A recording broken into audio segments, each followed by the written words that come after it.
Olá, o quadro A Nossa Cidade de hoje recebe dois convidados super especiais que vêm do Instituto Federal de Goiás, o professor Marcos, biólogo, tem uma atuação voltada à educação ambiental, trabalha e estuda temas importantes para a nossa sociedade, e a doutora Bianca, que fez um estudo, engenheira civil, fez um estudo super importante a partir do qual foi possível entender um projeto milionário que a prefeitura pretendia desempenhar aqui na nossa cidade para resolver o problema dos constantes alagamentos no período das chuvas aqui da nossa cidade.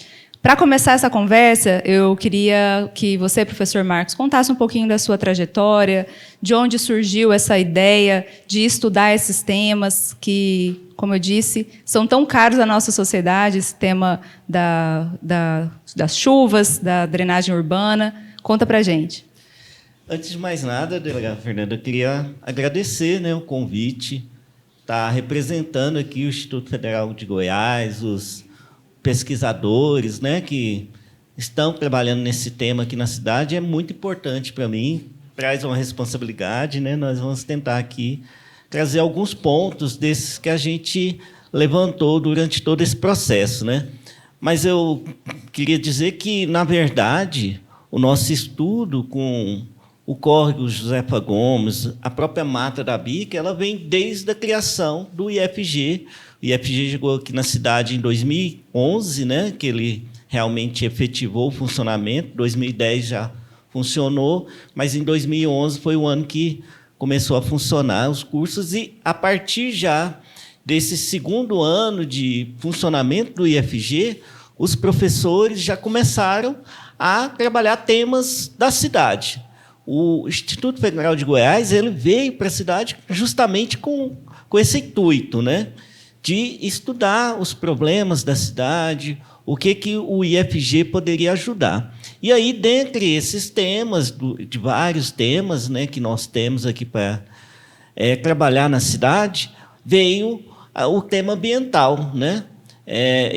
O IFG já veio com uma pegada muito forte ambiental. Nós temos o curso de biotecnologia, o curso técnico lá, e o curso de ciências biológicas.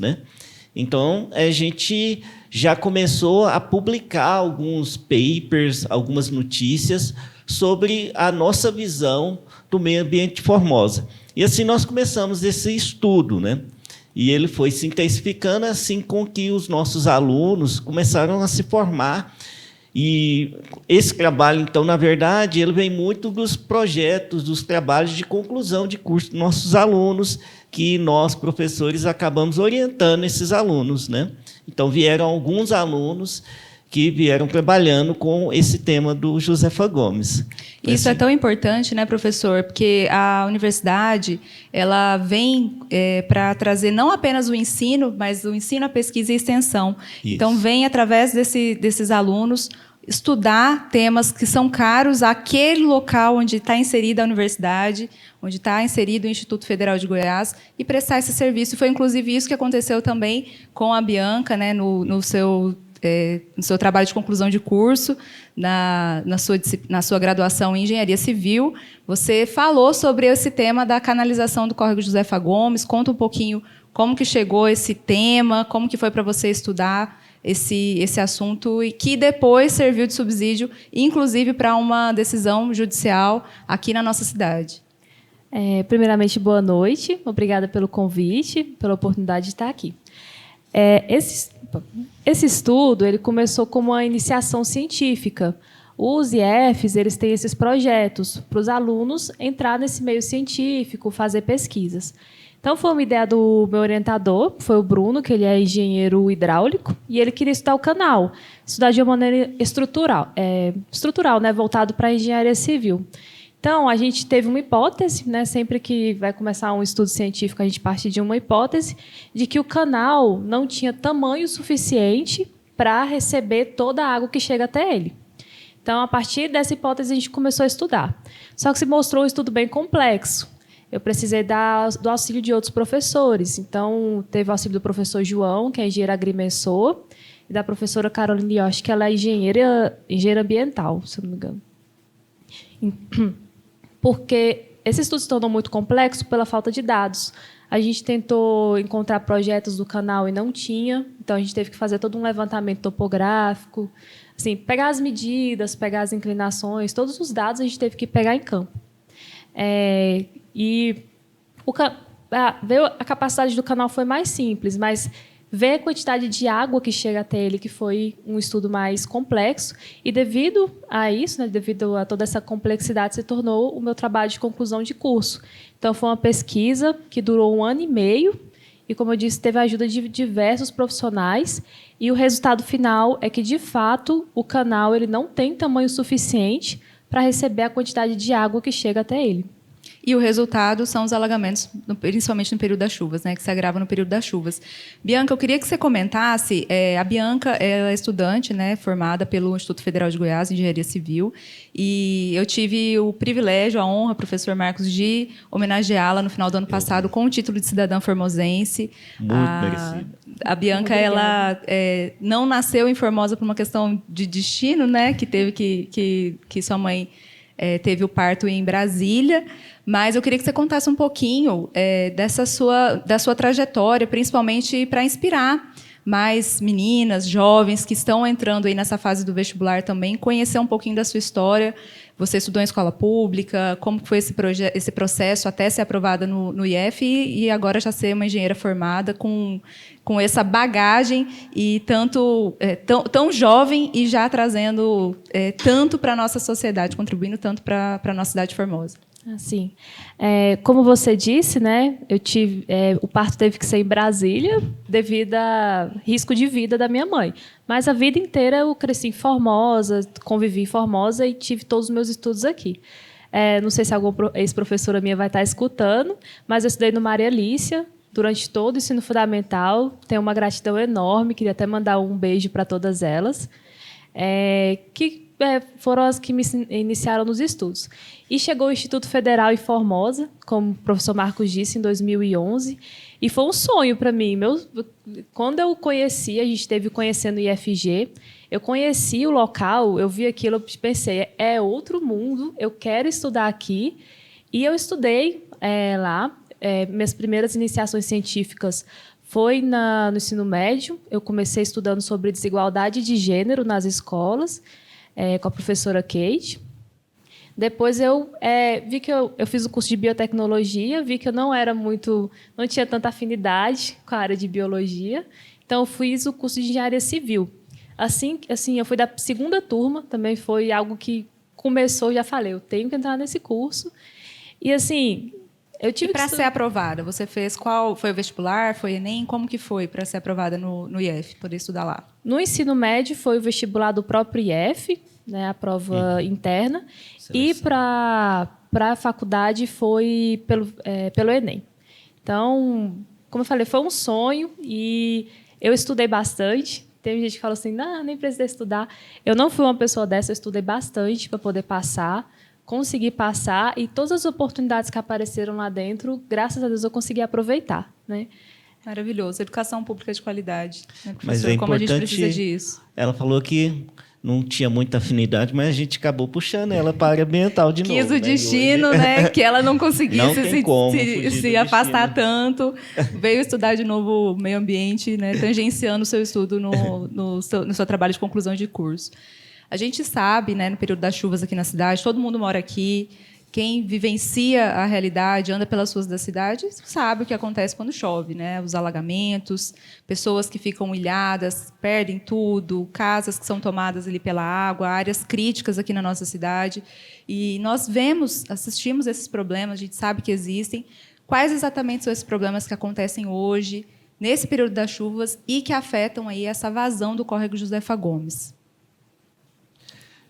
Eu queria iniciar dizendo assim de um problema maior, né?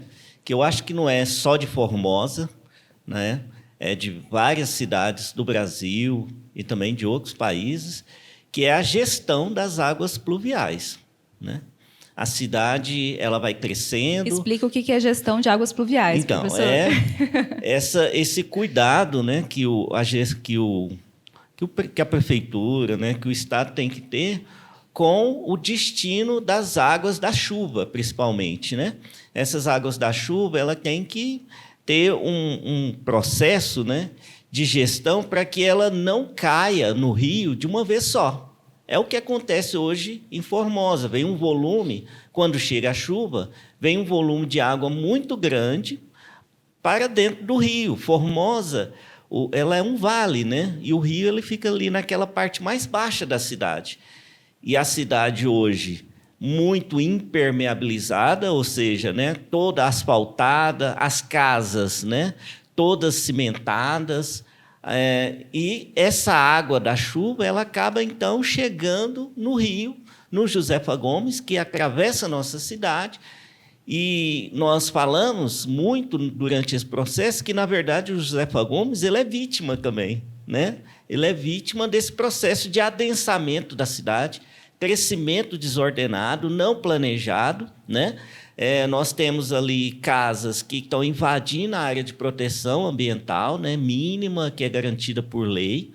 E nós não temos, por exemplo, bocas de lobo, né, popularmente, que a gente chama as bocas de lobo, que é para conseguir escoar essa água, né, e que ela não chegue de uma vez só, em um volume muito grande, no rio, né? Para isso, a gente colocou para o promotor, né, e também como possíveis soluções para a prefeitura, algumas opções, né?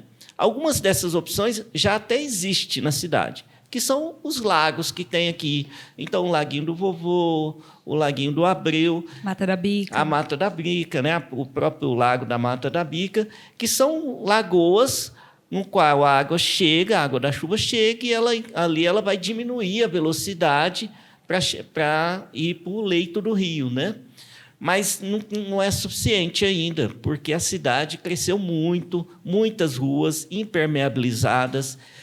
A maioria das ruas, né, pode, quem está nos ouvindo aí, verificar, na sua rua tem uma boca de lobo? Faz esse teste, Faz né? esse teste. No caminho de tenta casa. sair da sua casa, caminhar e verificar onde tem a primeira boca de lobo, né? Quantos metros você precisa Quantos andar? Metros? Boa. Em alguns casos, vai andar quilômetros. Vão andar quilômetros e não vai achar. Então, a gente precisa saber como que está essa rede de escoamento de água pluvial. Tem uma rede? Ela é conectada? Né? Qual que é a extensão dela? A gente buscou essa informação e a gente não conseguiu com a prefeitura, né? Não sei se tem projeto, se tem algum registro disso. Então, esse é o problema principal, né? Tem outros problemas, né? Problemas ambientais, que foi o crescimento da cidade em torno desse rio. Várias nascentes hoje estão isoladas, né? Casas foram construídas em nascentes, ali na Ivone Saad, por exemplo, que é o trecho que é canalizado. Né? Nós já temos nascentes isoladas, nascentes que foram construídas casas em cima dessas nascentes. Né? E hoje a gente vê alagamento na Ivone Saad, que é a avenida onde foi feita uma primeira canalização.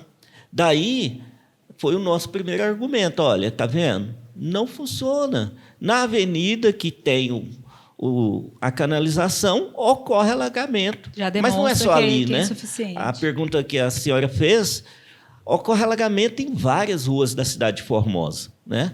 Tanto na parte alta da cidade, como na parte baixa da cidade, né? No sul, na parte norte. Quem está assistindo aí, me diga aí qual rua de Formosa. Na verdade, a pergunta seria: qual rua de Formosa hoje não alaga durante uma chuva forte, né? Fica o desafio. A gente precisa lembrar, principalmente quando a gente pensa em urbanismo, né, em pessoas construindo suas casas, construindo suas empresas, enfim. Tudo isso é muito positivo. Obviamente, é isso que a gente espera, que a cidade cresça, se desenvolva, mas tudo também precisa ser feito com responsabilidade. Isso. Quando a gente faz, e aí eu falo como leigo, os senhores que são especialistas, por favor, me corrijam, não é por acaso que, inclusive, nós temos instrumentos legais, nós temos, por exemplo, o plano diretor do município, que deveria criar e efetivar esses mecanismos para que haja ali áreas que não podem, que se você vai fazer uma construção de tantos metros, tem que ter tantos % dessa área, tem que ser livre de construção, para que seja realmente absorvida aí essa água da chuva. Quando a gente vê tudo sendo acimentado, tudo concretado, para onde a água da chuva vai? A água vai cair. Isso é esperado, é natural, é a natureza. Então, vai chover. Quando a gente ignora esse fato, começa a acontecer problemas, como a gente tem visto. A gente precisa lembrar também que Formosa é uma cidade com quase 200 anos, então é um problema que vem acontecendo a longo prazo e que nunca foi objeto realmente de atenção do poder público. Quando vem essa obra, né, que foi objeto de questionamento o ano passado, para canalizar o córrego Josefa Gomes, a expectativa era que fosse resolver o problema. Mas, graças ao estudo e esforço dos senhores técnicos, ambientalistas, de pessoas que estão ali fazendo efetivamente a ciência, demonstrou-se que seria ineficaz essa obra, uma obra que custaria milhões de reais e que, infelizmente, não resolveria esse problema. O que eu queria saber, professor, Bianca, de modo geral, então, por que existem essas áreas em Formosa onde ocorre o alagamento no período das chuvas e quais seriam essas áreas? E como a obra de canalização do córrego Josefa Gomes pretendia resolver esse problema nesse primeiro momento dessa introdução aqui do nosso bate-papo? Devido ao meu trabalho, eu tive que estudar medidas de controle, né, de drenagem. A gente tem as microdrenagens, que são drenagens pequenas, que é drenagem de rua, né, drenagem de bairro, condomínio. E tem a macrodrenagem, que, por exemplo, entra canais que são bem maiores, que é por uma quantidade bem maior de água. As medidas de controles ideais, que são as mais utilizadas atualmente, as administrativas, como você disse, que seriam, né, o ideal de acontecer, que é, no caso, todas as residências ter área de filtração de água, ter as bocas de lobo, ter áreas de contenção. E o método de canal é um método que eles chamam de higienista, que não resolve o problema. Ele pega o problema de um local e leva para outro. Então, se eu estou com um problema de alagamento numa região, fazendo um canal, eu faço com que a água saia mais rápido, né, do que no meio natural, que tem plantas, tem pedras. Um canal de concreto, a água vai passar mais rápido e vai, né, escoar mais rapidamente. Mas o que a gente vê é que o canal existente ele já não comporta, não por causa somente do local, mas, como o professor disse, de toda a área de contribuição. Então, no final do canal, a gente tem 11 quilômetros quadrados de contribuição. Então, vem água de setores mais afastados, como o setor sul. Uma parte do setor sul contribui com água para chegar até lá. Se tivesse essas questões de contenção antes, diminuiria a quantidade de água que chega no canal, porque também seria muito complicado aumentar o canal, né? E a gente não resolveria de fato o problema, a gente escoaria mais água. Mas um estudo da cidade, né, resolveu conter água antes de chegar até o canal seria o ideal, né? Resolveria o problema e teria um impacto bem menor para as pessoas que trabalham, que vivem lá perto. Então, se prolongasse o canal, a gente teria mais água escorrendo. Então, a gente somaria o problema que já existe com um escoamento mais rápido causado pelo novo canal. E, no final, a gente teria uma água chegando muito mais rápido, com detritos, né? Porque acaba tendo... A água da chuva traz coisas que estão na cidade, né, lixo que estão nas ruas, essas coisas, e jogaria esse problema para frente, não iria de fato resolver, né, de acordo com os estudos. Eu acho que é importante deixar bem claro, né, que nós não somos contra o desenvolvimento da cidade, né, mas hoje, em todos os canais que nós colocamos aí na televisão, no rádio, o que a gente vê é falar do desenvolvimento sustentável. A gente precisa falar de sustentabilidade. Esse problema de alagamento que nós estamos vivendo aqui em Formosa, em Goiânia acontece, em São Paulo acontece, no Rio de Janeiro acontece, em várias cidades que cresceu bastante, né? Esse problema acontece por quê? Justamente por não pensar na sustentabilidade, né? No bem-estar da população. Né? Há um crescimento desordenado dessa cidade. Essas cidades elas crescem em torno desses rios, né? E não é respeitado essa proteção que nós precisamos, né, implantar novamente na população, né, essa consciência, né, um estudo. Eu acho que uma das soluções é a educação ambiental mesmo, né?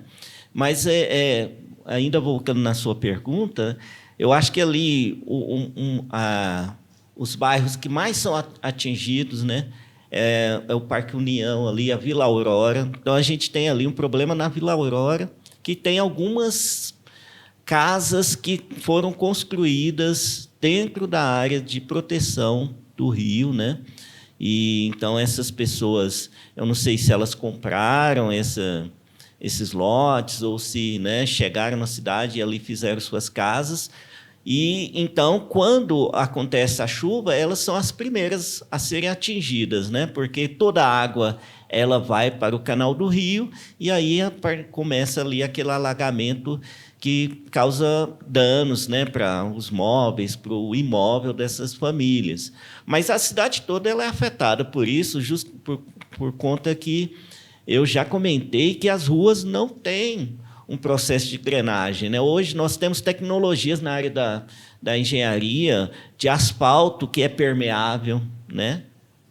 A gente vê um asfalto de uma péssima qualidade aqui na cidade. E o que acontece? Vários bairros estão sendo asfaltados sem nenhum plano de escoamento da água pluvial. Parece, a impressão que a gente fica é que o problema está sendo jogado para frente. Só aumentando. Então, vamos... E a natureza, ela é implacável. Ela até suporta até um certo limite. Chega um momento, ela vai tomar de volta. Isso. Enquanto a gente não pensar, e por isso é tão importante a presença do senhor, professor, aqui, para a gente conversar exatamente sobre isso, educação ambiental, para a gente pensar sobre um uso sustentável do solo, um crescimento realmente organizado, ordenado da nossa cidade, e o papel também dos políticos no momento em aprovar loteamentos que minimamente cumpram requisitos. É óbvio, sempre lembrando, queremos o crescimento, as pessoas querem morar, elas precisam de casa, mas elas precisam também estar em um local seguro, porque não adianta a gente autorizar ou fechar os olhos para o crescimento dessas invasões ou dessas casas sendo construídas em áreas que depois vão se mostrar áreas de risco, porque o problema vai voltar, ele vai aparecer. Então, vão ser famílias desabrigadas, desalojadas, e que o poder público vai ter que dar conta dessas pessoas, sem contar o risco, inclusive, à própria vida. A gente tem visto, com muita tristeza, notícias, inclusive, de pessoas que acabam perdendo suas vidas porque querem, né, ali por N razões, acabam entrando no meio de enxurradas e acabam perdendo as suas vidas. A gente teve um caso muito recente em Goiânia, em que aconteceu em Anápolis. Então, nós precisamos, sim, falar sobre isso, mas não apenas olhar esse problema e falar, nossa, que pena. Como podemos resolver isso? E uma coisa que eu queria que até a doutora Bianca comentasse a respeito, principalmente sobre esse assunto da canalização. O que dizem esses estudos atuais da canalização? Ela tem sido eficiente para resolver esse problema? O que os especialistas no assunto dizem a respeito da canalização de córregos? Como eu disse, é uma medida assim, para pegar o problema de um local e passar para frente. Não é algo que resolva. Porque, geralmente, a gente precisa de uma canalização quando as pessoas constroem, como diz, né, nas margens de rios, de córregos. Então, em período de seca, está tranquilo, a água está no nível mais baixo e as pessoas constroem. Então, quando vem um período de chuva, o nível da água sobe, entra nas casas. Então, não é que a água aumentou, já era o curso natural dela. Então, os canais são construídos para, já que construiu casas, a gente vai fazer com que a água escoe mais rápido. E ele também parece que dá a falsa sensação de que as coisas estão todas sob controle. Quando a gente canaliza, a gente tem a impressão que está tudo sob controle, as coisas estão maravilhosas, então podemos construir. Olha que E aí já vem até o próprio projeto, parece que tinha coisas de paisagismo, que nós clamamos por isso, a cidade pede, precisa assim, de áreas que tenham cuidado, que tenham áreas ali de lazer para a família. Mas não é só isso, não adianta a gente tentar maquiar o problema, canalizando um córrego que, como foi apontado no seu estudo, da forma como está apresentado, infelizmente não resolveria o problema. E exatamente, como já tem água dentro do canal, as pessoas pensam que o canal não está funcionando. Mas é que o canal é pequeno e aquela água já faz parte daquele local, né? A inclinação é pequena, então a água corre devagar. Então, pelo tamanho do canal e as casas, as construções muito próximas, ocorrem esses alagamentos. Porque quando chove, como eu disse, no final do canal são 11 quilômetros quadrados, é muita coisa. Então, vai vir água da cidade inteira. Então, quanto mais asfaltar, quanto mais construir e não ser feito, né, uma avaliação, algum projeto para conter, mais água vai chegar no canal e pior vai ficar a situação. A nossa preocupação principal foi que o projeto ele incluía apenas um trecho, né? O rio ia ser canalizado num trecho de mais ou menos 2,5 km. Mas o rio, o Josefa Gomes, ele deságua na Lagoa Feia, né? Ainda tem aí pelo menos aí uns 5 quilômetros ou mais até chegar na Lagoa Feia. Esse projeto, então, ele ia pegar o problema de um lugar e transferir para outro bairro. Isso é o que ia acontecer, né? Então, como não tinha uma previsão também de canalizar todo o rio, esse era outro problema, né, que nós apontamos. Mas, assim, falando mais na parte da biologia, acho que é importante falar para todo mundo que um canal ele não é um rio mais. Quando a gente canaliza um rio, a gente mata o rio. Ele vira um canal, ele vira um tubo que passa água dentro. Mas ali não vai ter vida mais, não vai ter micro-organismos que faziam a depuração até dos dejetos de poluição que chega. Não vai ter peixe mais ali, não vai ter vida, não vai ter anfíbios mais, né? Hoje, aquele trecho ali da Ivone Saad, por exemplo, a gente tem ali o lago da Mata da Bica, tem o lago do Vovô, são 2 ilhas, onde tem peixe nesses lagos. Mas esses peixes eles não conseguem ir de um lago para o outro. Eles não conseguem passar pelo canal. E, se eles tentarem, eles vão morrer. Porque, quando não está chovendo, né, a vazão é pouca. Né? E é todo impermeabilizado. Ali não tem micro-organismos que vão ajudar a depurar. Depurar quer dizer, a purificar essa água novamente, né, de possíveis poluições que chegam, mesmo da água da chuva, né, terra. Também, muita gente, por exemplo, joga água de máquina de lavar, joga, né, na rua, e essa água tem muito fósforo, né, e isso vai contribuir com a poluição desse rio. Então, um canal ele não é um rio mais. Se a gente canalizar todo o Josefa Gomes, a gente não pode nem chamar ele mais de rio. É um canal. Vai ser um canal que está fazendo um escoamento parcial da água que chega, que cai em Formosa, né? E a gente, então, precisa pensar que, quando a gente está pensando em canalização, é um sinal de incompetência da própria gestão do município, é sinal de incompetência nosso. Aí eu me coloco aqui também como, se a gente permitir com que isso aconteça, eu estou permitindo com que mate o rio, né? O resto de natureza que a gente tem. Vamos pensar, gente, que hoje, em Formosa, o melhor local que a gente tem para visitar é a Mata da Bica. E é assim que deve ser. É lá que estão as nascentes do Josefa Gomes. E a gente precisa recuperar esse outro trecho que está degradado, sim. Mas ainda é possível a recuperação, replantio de mudas. Nós podemos fazer um trabalho de recuperação do leito desse rio, aonde ele já está assoreado. Nós podemos fazer um trabalho, é lógico que com a empresa, né, especializada, com planejamento, nós podemos fazer esse trabalho. E uma coisa que eu queria pontuar, que a senhora comentou aí no início, é que nós, do IFG, né, nós precisamos de autorização do poder público para trabalhar, né? Eu não posso, lá, como pesquisador, chegar no Josefa Gomes e começar a fazer uma intervenção. Não. A prefeitura tem que nos acionar. A gente pediu isso, falou, ó, o Instituto Federal, a UEG, a UNB, a UFG, todos os pesquisadores estão aqui disponíveis para fazer parceria, né, com a prefeitura. Mas a prefeitura, então, precisa falar, olha, então vocês podem ir lá e propor soluções. E nós estamos esperando ainda esse convite, né? Porque nós não podemos atuar de forma autônoma. Eu, Marcos, eu não posso chegar lá no Rio e começar a propor coisas, a conversar com o prefeito, independente da minha instituição, né, que eu represento. Inclusive a Câmara dos Vereadores, né? Queria agradecer já de antemão que a senhora foi uma das vereadoras que comprou, né, essa briga junto com a gente, o vereador Ciê também.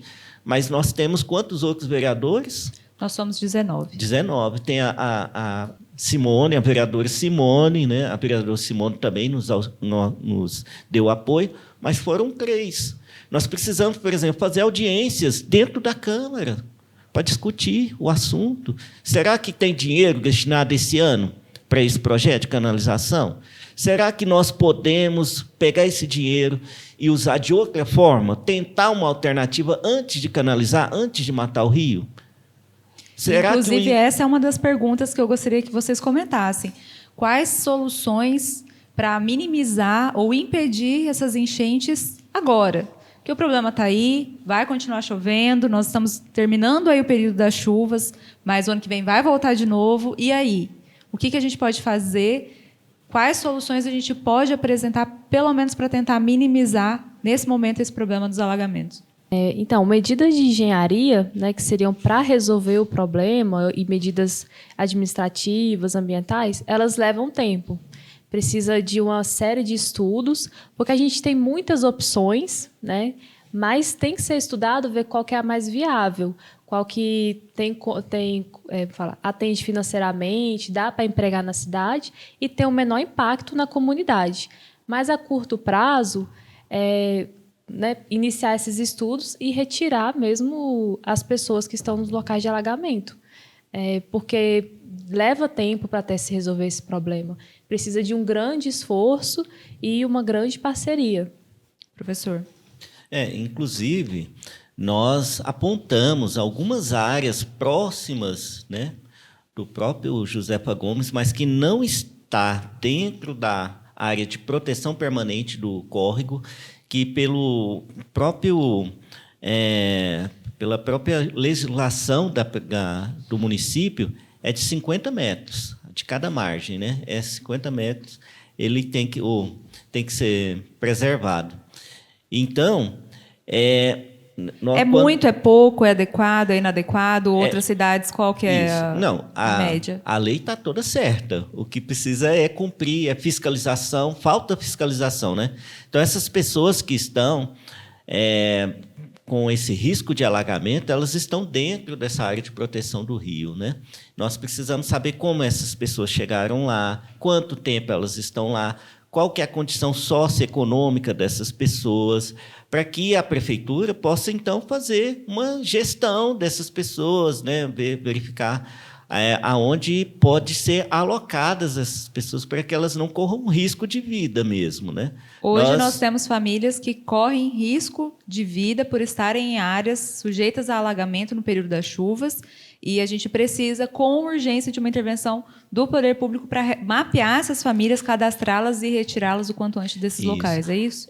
A crítica que foi feita a nós, pesquisadores, é que nós estávamos apenas preocupados com o rio, com o meio ambiente, mas como se fosse pouco importante, como né? se o homem fosse desapegado do meio ambiente. Nós fazemos parte do meio ambiente. Quando nós estamos aqui discutindo meio ambiente, nós estamos discutindo a qualidade de vida dos moradores de Formosa, dos formosenses, né?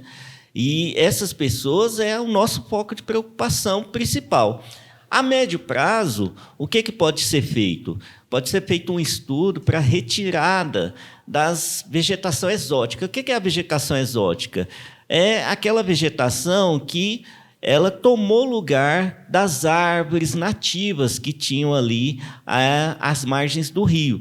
Hoje, o que a gente mais tem é o capim mesmo. Mas foi graças à intervenção humana ou não? Aconteceu, está lá e a gente precisa dar conta dessa... Pelo crescimento da cidade, foram sendo retiradas as árvores, e essas árvores elas são substituídas por essas plantas invasoras, né? Principalmente capim, e ele está retendo um pouco o fluxo da água do rio. Nós precisamos fazer um estudo para que o leito do rio seja recuperado. Essa é uma medida a médio prazo. Mas, como eu disse, nós precisamos de parceria. Nós, para atuarmos, para fazer o projeto, para verificar o que pode ser feito, nós precisamos que a prefeitura possa permitir com que a gente estude ali, com que a gente dê a nossa opinião, e aí sim, né, junto com a Câmara dos Vereadores, vai verificar o que é viável financeiramente, né, o que é viável naquela situação a médio prazo e a longo prazo.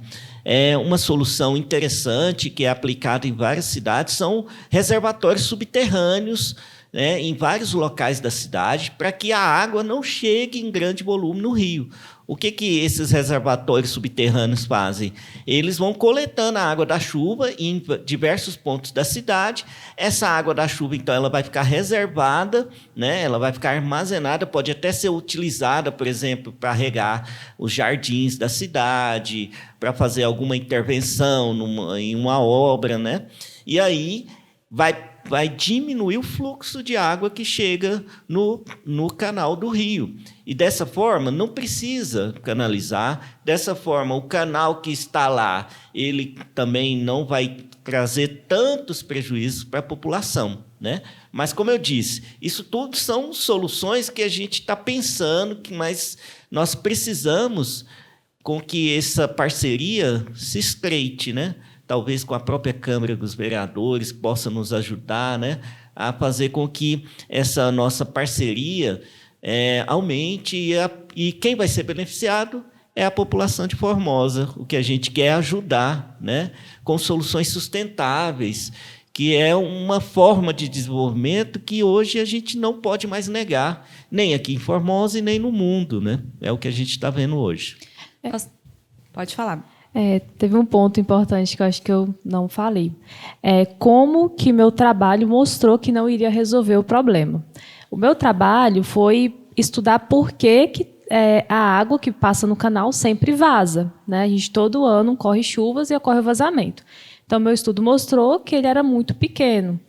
Como que não ia resolver? O projeto que foi apresentado não previa nenhuma intervenção no canal que já existe. O que previa era continuar a partir dali, continuar bem maior, que eu lembro que era 8 metros de largura, mas, de acordo com o meu estudo, para todo mundo saber, foi um estudo com a participação de diversos professores, de várias formações, e desde que teve toda essa notoriedade, foi um estudo revisado também por diversos professores e engenheiros. Ele mostra que até a área de 8 metros também não iria atender a quantidade de água que chega. Então, a gente continuaria tendo alagamento no canal existente e, chegando no canal novo, a gente também teria um alagamento. A gente teria água saindo do canal assim que ocorre uma chuva. Por isso que o estudo mostrou que não resolveria o problema. A quantidade de água que estava no projeto, a quantidade de água que o estudo mostrou era muito diferente. Acredito que era 3 vezes maior no estudo que eu realizei. Então... Olha só, delegado Fernando, eu até peguei um recorte aqui da LDO, a última LDO, que eu acho que foi o ano passado, não é? LDO, Lei de Diretrizes Orçamentárias. Isso. E ali ela traz já essa faixa, né, de proteção, traz como uma área de proteção ambiental a ZUPA, que é a área que protege ali o córrego Josefa Gomes, e no artigo aqui 27, 28, fala que a lei orçamentária, né, ela deve ser aplicada para essa proteção do rio. E hoje a gente não tem clareza de qual é o valor que tem para a proteção do Josefa Gomes e das outras áreas verdes, né? Nós precisamos saber também, né, qual que é o fôlego que a prefeitura tem, qual que é o orçamento, né? Para quem está nos assistindo, quanto que a prefeitura pode gastar para proteger o nosso meio ambiente? Será que é muito? Será que é pouco? É uma dúvida que nós temos, eu acho que a população tem, até para que a gente possa propor soluções. Porque talvez a gente está propondo soluções que não estão dentro do orçamento, e aí é preciso que o município busque parcerias, né, no Estado, a nível federal também, para que esse nosso problema seja resolvido da melhor forma. Nós temos um orçamento para esse ano na casa de 382 milhões de reais. Esse orçamento é basicamente o dinheiro que é arrecadado dos impostos, das transferências, de tudo aquilo que a gente paga, chega nos cofres públicos no ano, por volta, a previsão estimativa é de 382 milhões de reais. Então, nós estamos falando de quase 400 milhões de reais. Cabe ao gestor, aquele que tem, no final das contas, o poder de definir quais são as prioridades, fazer a divisão dessa grana toda e falar, tantos milhões vai para a saúde, tantos para a educação, tantos para o meio ambiente, tanto para o urbanismo, vamos construir, vamos fazer obra, aquilo tudo. Nesse orçamento anual de 2023, dos 382 milhões de reais, nós temos lá reservado 236 mil reais para proteção e preservação do meio ambiente. Então, eu até devolvo a pergunta para o senhor, professor, será que esse valor de 382 milhões ter sido reservado, e aí, digamos, e é importante a gente ressalte, essa é uma vontade discricionária política, é uma decisão do poder público de destinar apenas esse valor, poderia ser mais, poderia ser menos, mas 236 mil para proteção e preservação do meio ambiente. Esse valor ele é suficiente, ele é insuficiente? Como que a gente pode pensar em políticas públicas voltadas à preservação do meio ambiente, tendo só 236 mil reais para isso? Eu acho que é um desafio, né? Eu estou vendo como um grande desafio, porque toda a população pode perceber que os problemas são em vários pontos da cidade, né? Nós estamos hoje discutindo aqui o Josefa Gomes, mas nós temos problemas na Mata da Bica, nós temos problemas lá na Lagoa Feia, né? Várias vezes a Lagoa Feia está sendo assoreada também, é um ponto turístico da cidade. E, então, esse trabalho, eu acho que a Bianca pode até falar, mas se a gente for pensar em obra de engenharia, a gente esquece, porque qualquer obra ali ficaria 10 vezes mais esse valor. Quanto à parte de alguma intervenção na parte biológica, é possível, né, fazer a curto prazo alguma coisa. Eu não sei se vai ser suficiente, mas, como eu disse, é importante com que a prefeitura possa buscar parceria com as instituições ou mesmo contratar uma empresa, né, se assim for o desejo do gestor, para que ela faça um estudo realmente de impacto, né? Qual que é o valor que é necessário ali para resolver alguns pontos, né? Mas, de antemão, eu já estou vendo um grande desafio, porque é um valor ínfimo, né? Se nós formos pensar em porcentagem, né, esse valor diante do orçamento geral do município é mínimo, né? E será, então, que a prefeitura ela pensa em desenvolvimento sustentável da nossa cidade, destinando apenas esse valor para o meio ambiente? Daí a importância de contarmos cada vez mais com a participação da população, principalmente no momento de fazer esse orçamento. São pautas que a gente tem discutido muito, precisa ser feito audiências públicas para definir quais são, de fato, as prioridades. Quem tem que dizer quais são as prioridades é a própria população. Afinal de contas, somos todos nós que pagamos os nossos impostos, somos nós que vivemos, circulamos, produzimos. A gente precisa definir, junto, obviamente, com as autoridades constituídas, definir, olha, nesse momento é importante que a gente pense mais no meio ambiente, vamos destinar um pouco mais de recursos, vamos fazer campanhas.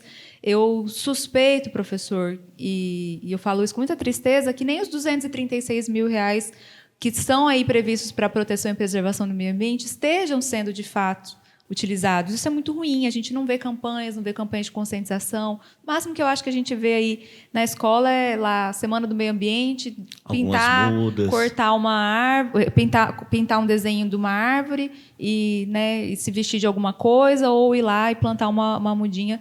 Não que isso não seja importante, é muito importante, mas tem muito mais coisa que dá para ser feita, né, professor?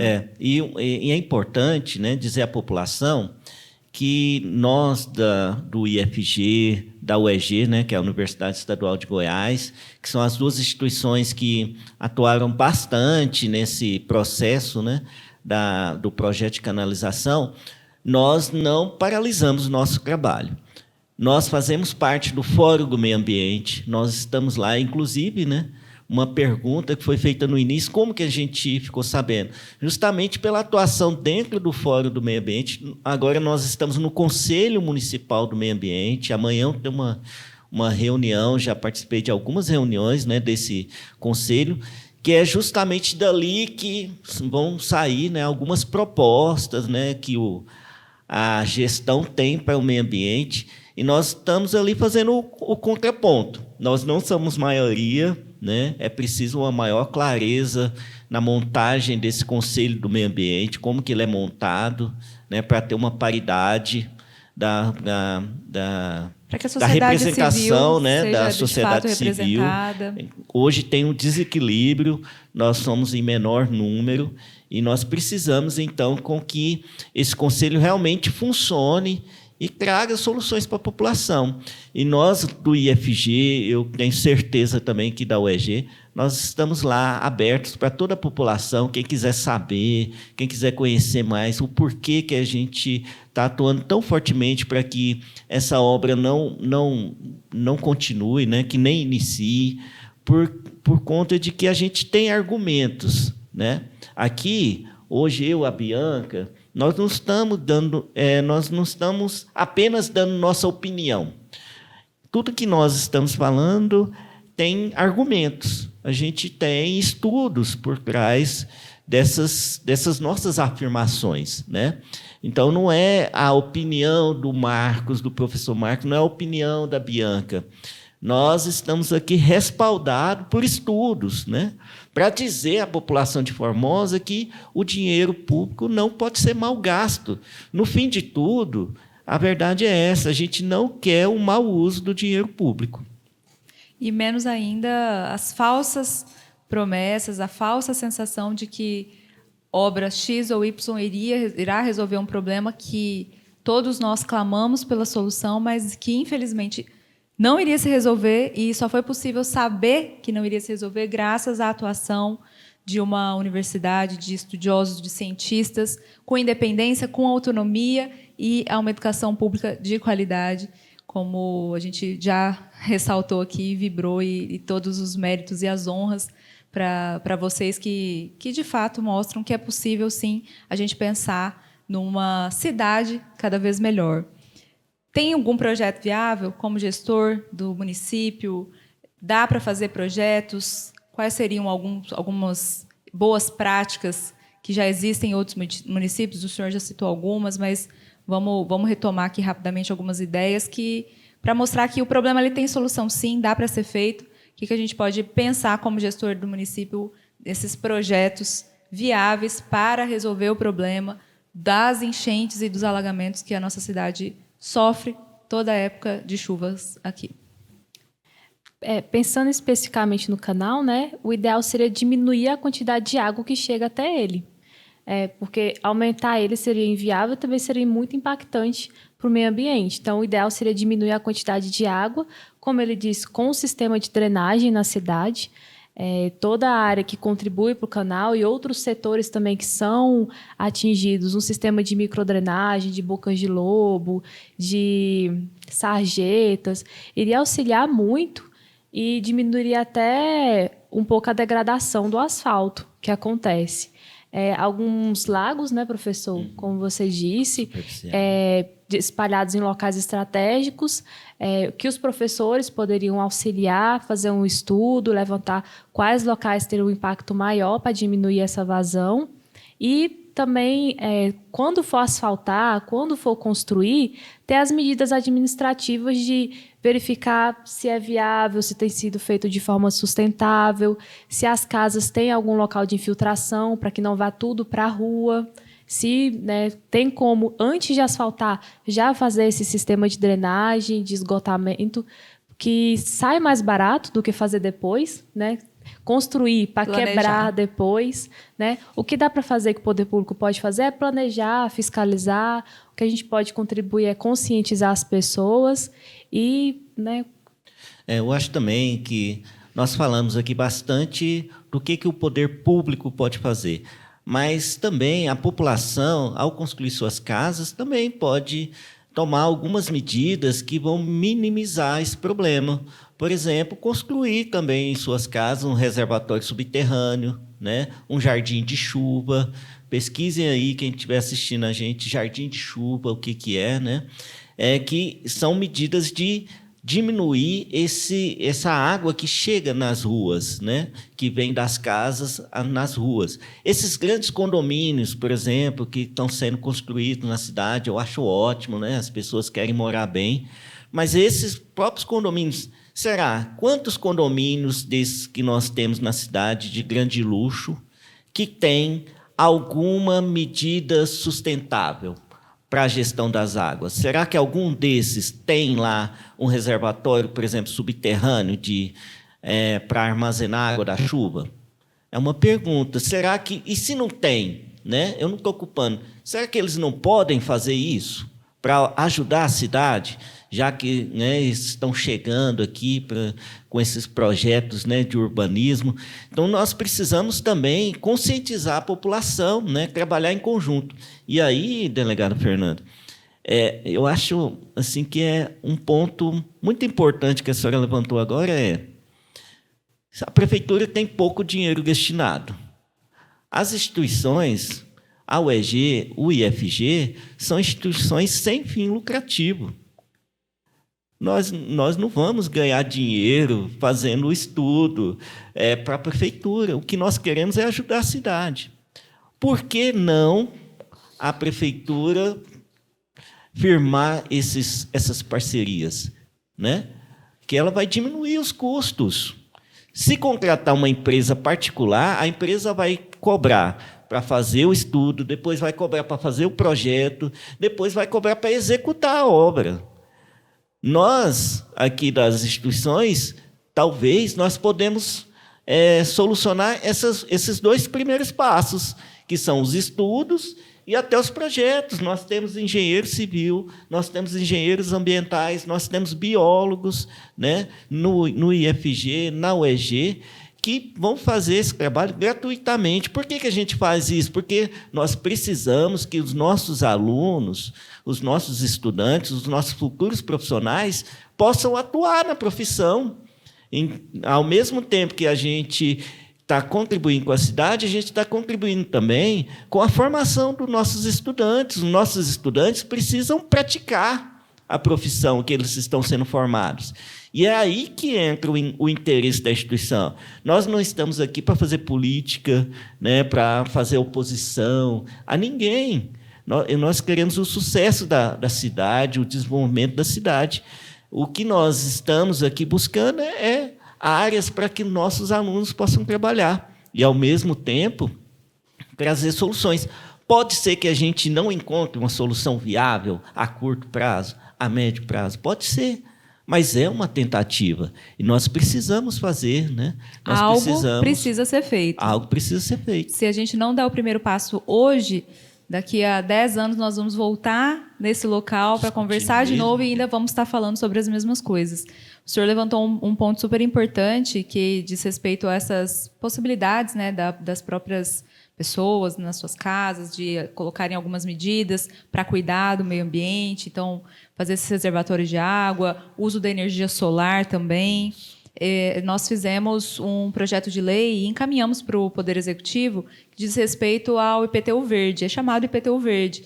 A gente pode, sim, incentivar a sociedade civil a também contribuir com o meio ambiente e, em troca, ela vai conseguir descontos, por exemplo, nos impostos que pagam.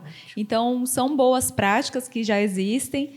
Nosso mandato tem mapeado essas boas práticas e encaminhado para o Poder Executivo, mas precisa ainda haver essa vontade política do gestor de fazer acontecer, para que as pessoas tenham acesso a esses benefícios, as que já fazem e cuidam do meio ambiente, e aqueles que ainda não fazem, entender o quanto isso pode ser vantajoso para economizar dinheiro, para ter uma qualidade de vida melhor, para ter uma condição melhor ali, não só na sua própria residência, mas na sua vizinhança.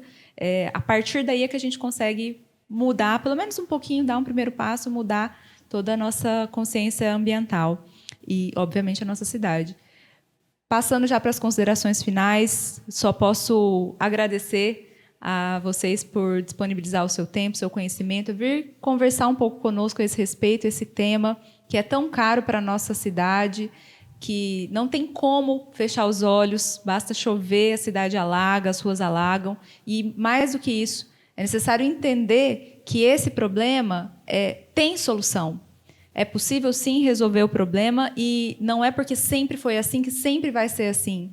A gente precisa enfrentá-lo, procurar parcerias, procurar quem está pronto para ajudar. A universidade está aí de portas abertas para dar essa contribuição para a nossa sociedade. E aqui eu já parabenizo imensamente o trabalho dos senhores, em nome dos senhores, de todos aqueles que estiveram juntos nessa ação a respeito da canalização do córrego Josefa Gomes, mas não apenas dessa, como outros temas que são tão caros para todos nós. Então, muito obrigada. Agradeço aqui imensamente a participação de vocês, os primeiros convidados do nosso quadro A Nossa Cidade. Esses assuntos, esses outros assuntos virão para serem discutidos com um olhar político de seriedade, que também é muito importante. A nossa cidade precisa funcionar. Eu queria agradecer demais, viu, delegado Fernando, o convite, o espaço, para que a gente possa falar, né, de meio ambiente, desenvolvimento sustentável. E eu queria, então, também fazer menção aos meus colegas lá do IFG, participaram desse projeto, vários biólogos do IFG, geógrafos da UEG, engenheiros, né, civil, engenheiro ambiental, que fazem parte da equipe dessas duas instituições, né? Nós temos como função do nosso Instituto Federal de Goiás fazer a extensão, que é esse processo de atender a população. Isso não é novo, todas as unidades do IFG fazem isso nas cidades em que estão. Então, nós estamos aqui não só para trazer educação para a população, mas também para auxiliar nos problemas da cidade. E ter um espaço como esse, eu fico muito honrado aqui de estar nesse primeiro episódio. Vai ser muito importante para esse tema, para outros temas que nossa equipe também pode contribuir, e o espaço está aberto lá da nossa instituição para que outros temas sejam explorados aqui. Parabéns pelo programa, pela iniciativa. Obrigada. Também gostaria de agradecer, parabenizar por essa iniciativa, trazer esse tema, poder conversar, pessoas de várias áreas, como o professor Marcos disse, da área de engenharia, da área ambiental, da área social também, porque o impacto que a gente mais sente é o impacto social na vida das pessoas atualmente. E trazer esse assunto, para a gente poder conversar com todos e expressar nosso ponto de vista, né? Quais foram as nossas contribuições, as informações que a gente trouxe, que fez com que a gente pudesse propor outras ideias para resolver, de fato, o problema de alagamento. Maravilha. Eu fico muito honrada. Obrigada mais uma vez pela contribuição, pela paciência, por estar aqui dedicando um pouquinho do tempo de vocês para trazer esse assunto, para informar a nossa comunidade que tanto precisa, que quer, que anseia por a solução deste de tantos outros problemas. Então, espero contar com os senhores aqui em outras oportunidades, tratando outros temas. Muito obrigada mais uma vez pela participação. Se você tem alguma sugestão, algum tema que quer ver aqui no quadro A Nossa Cidade, envie um e-mail para anossacidade@92fm.com.br. Eu, delegada Fernanda, fico por aqui. Até a próxima.